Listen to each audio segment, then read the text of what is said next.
This is TechCrunch. Just weeks after Google said it would review its diversity, equity, and inclusion programs, the Google for Startups Founders Fund webpage is peppered with changes. Most notably, Google is now using past tense to describe all of its fund programs for underrepresented founders.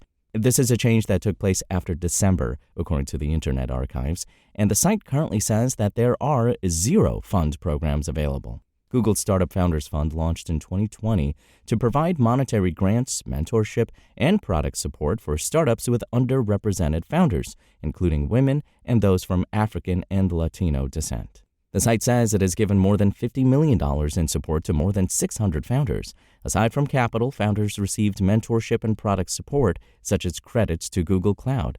But the grant landscape, especially regarding programs that targeted minorities, has changed greatly since 2020. Some tech founders and investors that TechCrunch spoke to wondered what would happen to grant programs, such as Google Startups Founder Fund, amid the fierce political and legal attacks on any program labeled DEI. The programs listed as past funds on this site now include the Women's Founders Fund, Latino Founders Fund, Ukraine Support Fund, Black Founders Fund US, and Black Founders Fund Brazil. Additionally, the site says 0 grant programs are currently available in any region, although programs that train founders on its AI products and U.S. accelerators for startups in certain industries, energy and climate, are accepting applications. It's unclear which of these programs have formally ended, been suspended, or are being restructured in other ways. Google's response when asked about their status was vague, but implied a focus shift away from underrepresented founders and toward AI startups.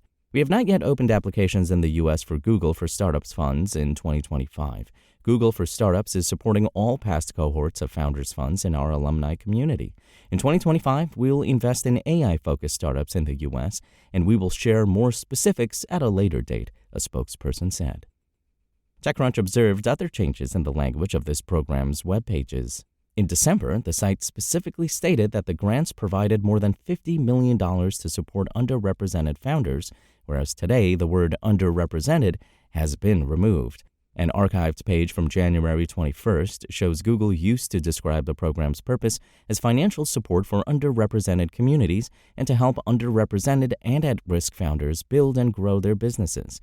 Currently, Google says the program provides financial support for innovators and hands-on support to help founders build and grow their businesses.